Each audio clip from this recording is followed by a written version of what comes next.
I was home alone, drowning in self-pity, struggling to cope with my forced idleness. It was time to change my approach from trying to get my job back to restoring my reputation. Just 6 weeks ago, I was a project manager. I once described my job to my wife as juggling 500 balls at once, trying to make them all land perfectly at the same time. After 2 decades of hard work, I had finally secured bigger projects and better pay. But between covering our children's college tuition and my wife's extravagant lifestyle, the money was barely enough to keep us afloat. Now, without a steady income, our financial situation had become dire. Yes, I felt sorry for myself. My last project collapsed when the main subcontractor went bankrupt. A friend at the company managed to get the board meeting minutes proving that I had advised against hiring the cheapest bidder. But when the blame game started, it didn't matter.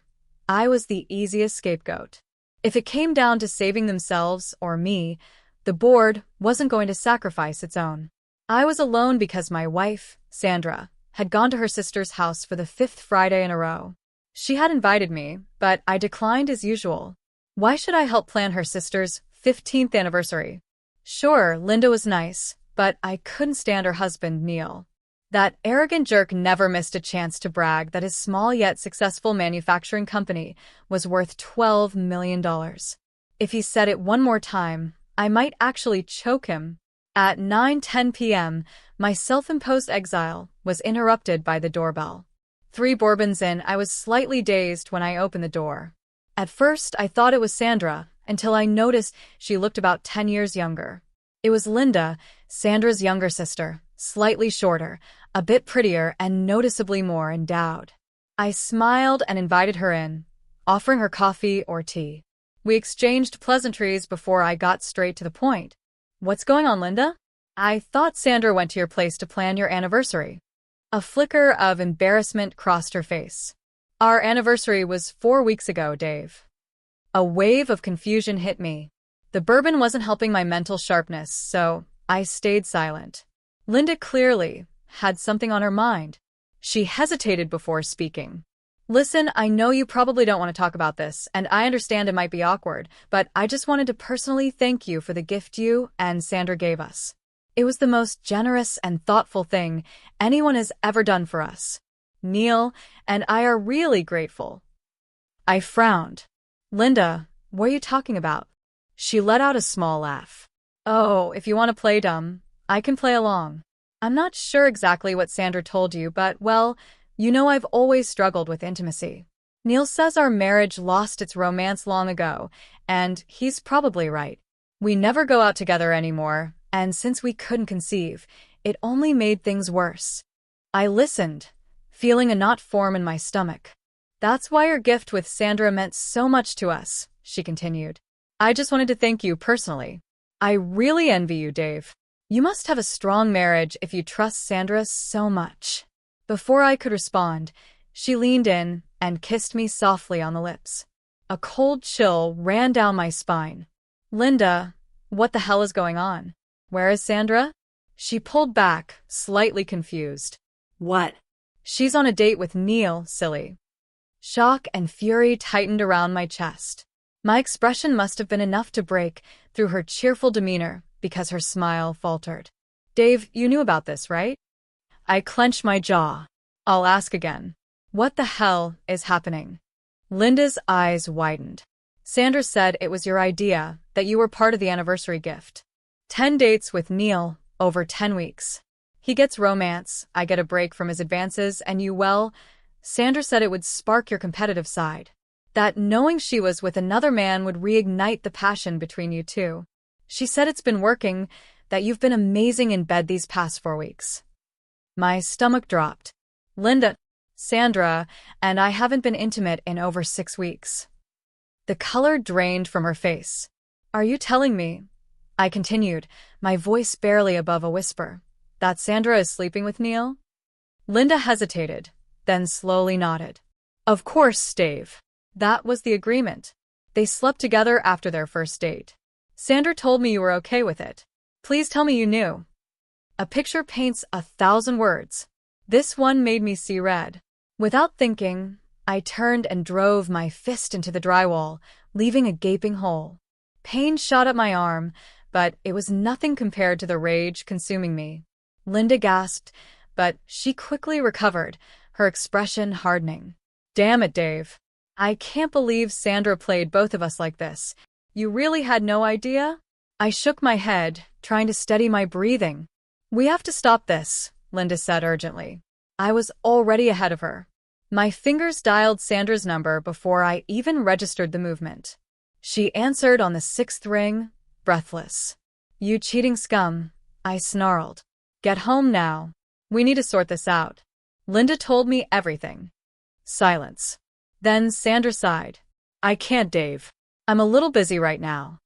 My grip on the phone tightened. You're in the act of destroying our marriage. You've been whining for years about opening things up, and I told you no. That hasn't changed. Dave, listen. I'm sorry you had to find out this way, but I made a promise to Neil and Linda. And you always told me I should keep my promises. I was stunned into silence. In 5 weeks, it will all be over and we can go back to normal, she continued. If it bothers you that much, I can ask if they'll release me from my obligation, but that's up to them. A bitter laugh escaped me. Unbelievable. Get home now. No, Dave. A promise is a promise. And besides, you don't own me. Then the line went dead. Linda and I locked eyes, both of us reeling. We need to go, I said. Now. She grabbed her keys. You're too drunk. I'll drive. By the time we got to Linda's house, it was empty. Signs of a hasty departure were everywhere. Linda looked as devastated as I felt. I'll call Neil, she muttered. He won't keep doing this if he knows you disapprove. Both their phones went straight to voicemail. By 2 a.m., I gave up and went home. The fallout. The next day, still no word. By Sunday, I had packed my bags and checked into a motel. I refused to sit at home like a pathetic petitioner, waiting for scraps of respect. It wasn't until Monday afternoon that Linda finally called. Dave, Neil came home last night. He told me after you confronted Sandra, they moved to a motel. My jaw clenched. Where is she now? Linda hesitated. I don't know, but I think we just lost them both, Dave. What do you mean? Neil heard everything when you called. He already knew that you weren't aware of this plan. I asked him why he did it, and he said. She paused, her breath hitching as sobs racked her body. He said I was so lifeless that he couldn't pass up the chance to be with someone like Sandra. Her voice cracked.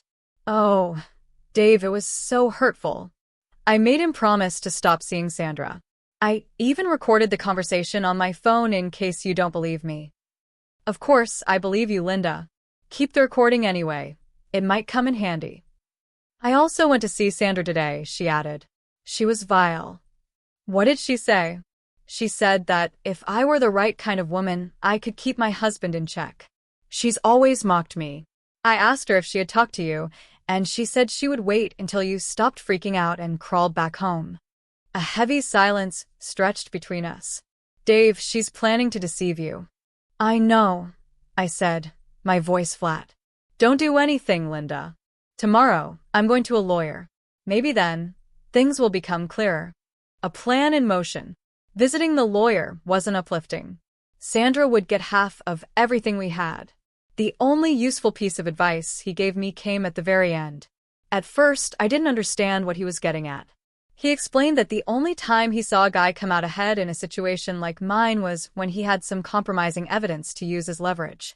Then, raising his eyebrows, he asked suggestively if Sandra's parents were still alive and if they went to church. What a guy. On Wednesday, I sneaked into my old house and installed cameras in the bedroom and living room. They transmitted everything to a hard drive I hid in the basement. According to the seller, I only needed to change the batteries and download the footage every 4 to 5 days, depending on usage. That night, Sandra finally decided to send me a message, asking when I would return home. I replied that I was out of town for a few weeks. You have a much better chance of catching a mouse if it thinks the cat is far away. It was becoming painfully clear that Sandra didn't care about our marriage. And honestly, I knew I didn't either. Misery loves company. I kept in touch with Linda. On Friday evening, she called me, saying Neil hadn't come home. I offered to pick her up, and we went out to dinner. They say misery loves company, and somehow, we managed to distract each other. It was surprisingly nice. On the way back to her place, I told her about the cameras I had installed, making her promise to keep it secret. Then I asked her, "What would you do if you could prove Neil was cheating?" She sighed. "Probably nothing." I thought that if she could confront Neil with solid proof of his infidelity, she might become embittered enough to consider divorce. It was the only way to get back at the bastard, other than smashing his face.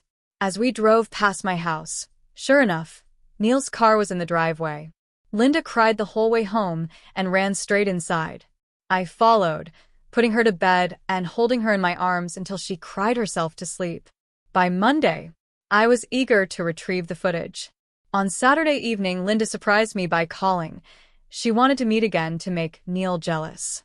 I had nothing to lose, so I agreed. After dinner, we went dancing and had a great time. I took her home at 1:30 a.m. Before we arrived, Linda worried that Neil might have used her absence to sneak back to Sandra, but his car was still parked at her house. The evidence. At 9 a.m. on Monday, I sneaked into my old house and swapped out the hard drive and batteries. Still jobless, I had all day to review the footage. By the afternoon, I finally mustered the courage to look. Up until then, this had all felt theoretical, but now, the evidence was right in front of me. When the footage of them entering the bedroom came up, I found myself closing my eyes. I realized the camera angle was slightly off, capturing only their upper bodies. But the sound was crystal clear. I opened my eyes just as Neil let out a faint guttural grunt. I listened for a while, then excitedly called Linda. "Get to my motel," I told her. She arrived within 20 minutes. "Linda, you have to see this."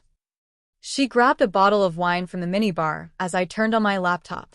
I fast-forwarded through the footage, skipping ahead to their post-intimacy conversation. "Sandra, when are you going to get my little sister served with the papers, Neil?" Her voice was light, almost teasing. "It'd be great if we could have a spring wedding." Neil's reply was casual. "Neil, my lawyer is filing today. She'll be served tomorrow or Wednesday. I don't want to wait too long. If she gets any evidence beforehand, I'll be screwed with this prenup thing."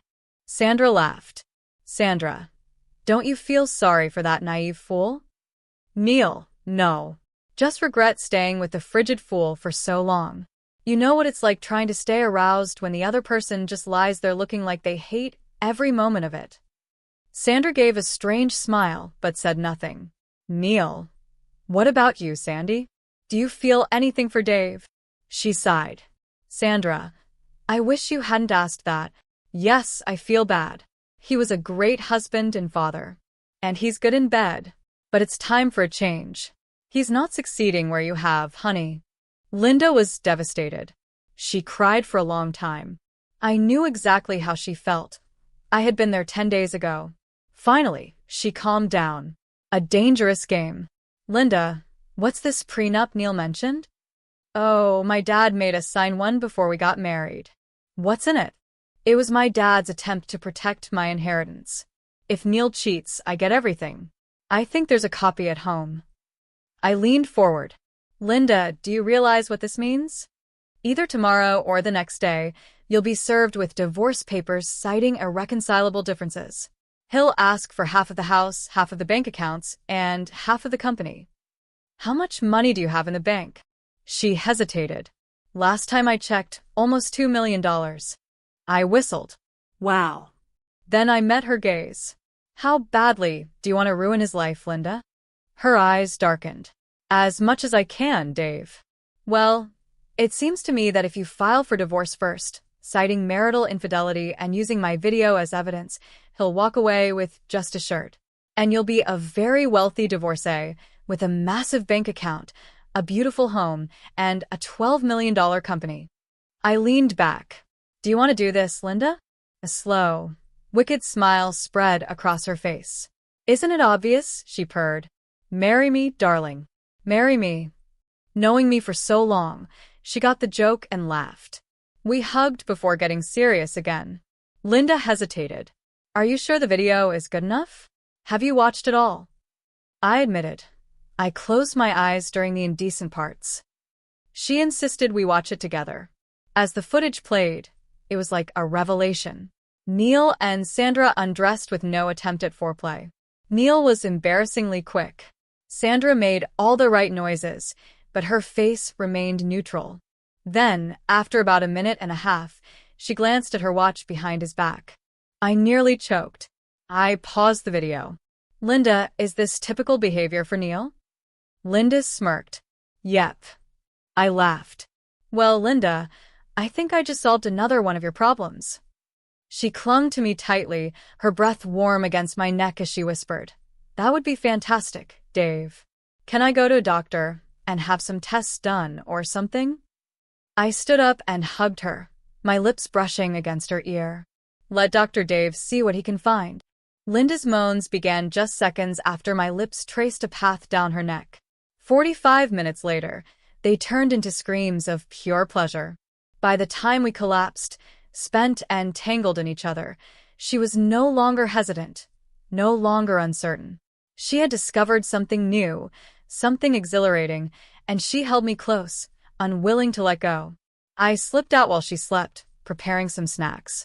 When I returned, she was emerging from the shower, still a little nervous, until I kissed her, deeply and passionately, erasing any remaining doubts. This time, I took my time, savoring every inch of her, making love to her in a way neither of us would forget. I won't claim to be a Casanova, but Linda certainly had no complaints. The rest of the day and night became a blur of whispered confessions, lingering touches, and raw, unfiltered passion. The plan in motion. The next morning, Linda wasted no time. She secured an emergency meeting with her lawyer. Armed with my video and 2 signed statements, her case was in motion. That night, we played Scrabble. What did you guys think we were doing? Linda was determined to make up for lost time. I also learned that some positions just didn't work, no matter how hard I tried. For the second evening in a row, both our phones rang incessantly. We ignored them. The final act. On Wednesday afternoon, Linda set everything in motion. At precisely 3:15 p.m., a knock came at the door. I opened it to find a young man in a suit. Please, come in. We've been expecting you. Linda is in the bathroom. Would you like some coffee? He looked slightly bewildered, but accepted. I called out, Linda, the process server is here with your divorce papers. As we waited, I struck up a conversation with the man, Phil. He seemed decent enough, if a little jaded by his job. By the time Linda emerged, our coffee cups were already half empty. Yes, I'm Linda Winters. You have something I want, she said with a smirk. Phil completed his official duty, then lingered for a bit, chatting. He admitted the job was crappy, but well paid. Declining a second cup of coffee, he left, thanking us for an unusually pleasant experience. Resisting the urge to laugh, we left the sealed envelope on the table and headed back to the motel. Confronting Sandra. That evening, I had one more task, confronting Sandra. She arrived home from work as expected. I took the opportunity to swap out the hard drive and batteries in the hidden cameras. The moment she opened her mouth to offer half-hearted apologies, I cut her off and played the edited highlights of her own home video. Her fury erupted when I told her that if my divorce settlement wasn't damn generous, the video would go public. She threw me out. Her carefully constructed plan had just crashed into a ravine. Serving Neil. The next day, Linda, Phil, and I waited at Neil's house. When Neil arrived, Phil enjoyed serving him the divorce papers almost as much as I enjoyed watching him squirm. I stayed while Neil packed his things, always positioning myself between him and Linda. I wanted him to try something. He knew it. 65 minutes later, he was gone. 35 minutes after that, the locks were changed and all financial accounts were frozen. Sandra's last play. Sandra called me at 9 p.m., her tone strangely friendly. She wanted to apologize in person for how she ended our marriage. Against my better judgment, I went to the house. The door was unlocked. Upstairs, I heard Sandra's passionate screams. Playing along, I peeked into our bedroom. When she finally noticed me, she sneered. You didn't plan to miss this, did you, Dave? Don't worry about me. I've got a real man now. I chuckled. Don't worry, dear, I said, dodging a flying object. I left Sandra's house wondering what her real game was. I got my answer the next day at my new job. The company Neil once thought he owned. I wasted no time. Since I knew nothing about manufacturing, I spent the morning talking to senior staff and appointing an interim manager. They fully supported me. Then, the police arrived. I was arrested for allegedly assaulting Sandra Brown and Neil Winters. I had to admire their strategy. It explained the purpose of the previous night. At the police station, I was treated like a wife-beater.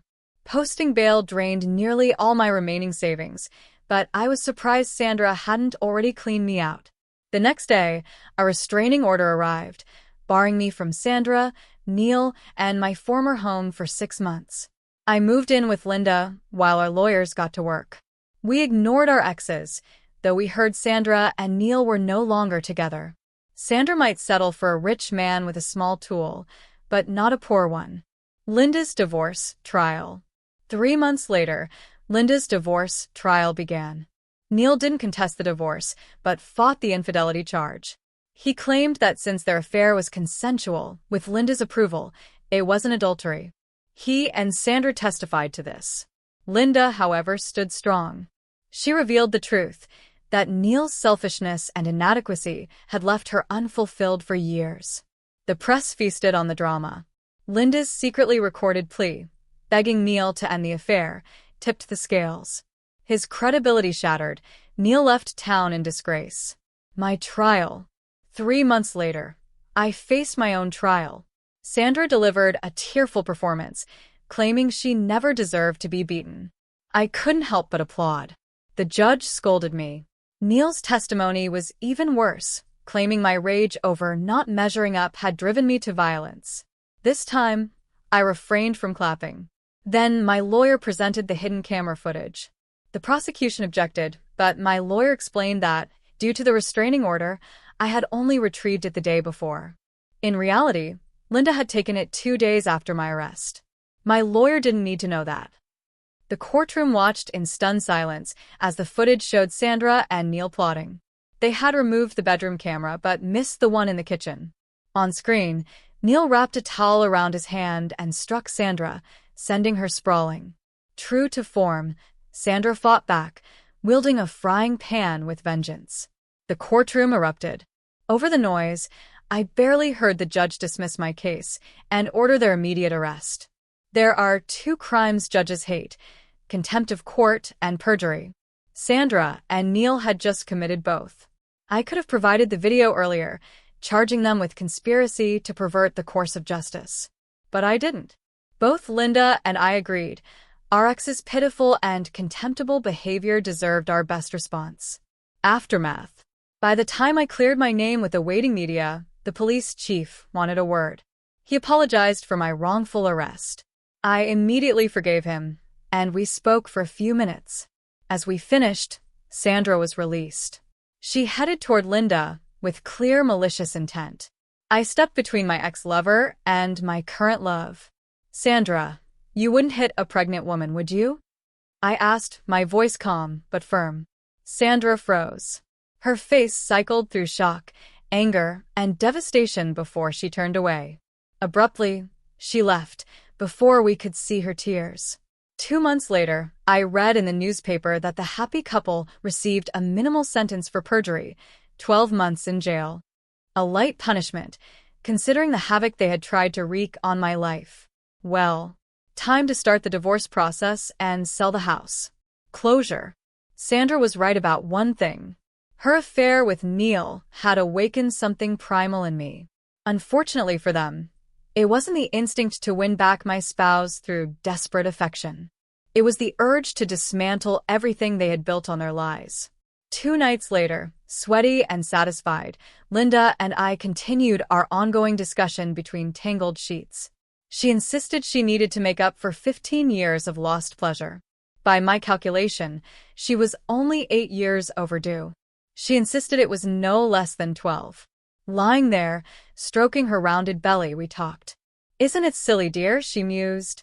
If only they had done everything properly, asked for a divorce first, then started their thing, things would be different today. I think we would have been devastated, I admitted. But they would be free and wealthy, enjoying all the sex they could handle. Linda smirked. Something tells me Neil is getting all the sex he can handle now. They say Bubba can be quite insistent. I chuckled. Now shut up, and let's try to catch up on those 12 years. 8 years, you insatiable woman. The next evening, as Linda and I sat together, she asked, "What would you like to do for our 15th anniversary, Dave?" I took a deep breath, savoring the peace that had finally settled into my life. Nothing special. Absolutely nothing.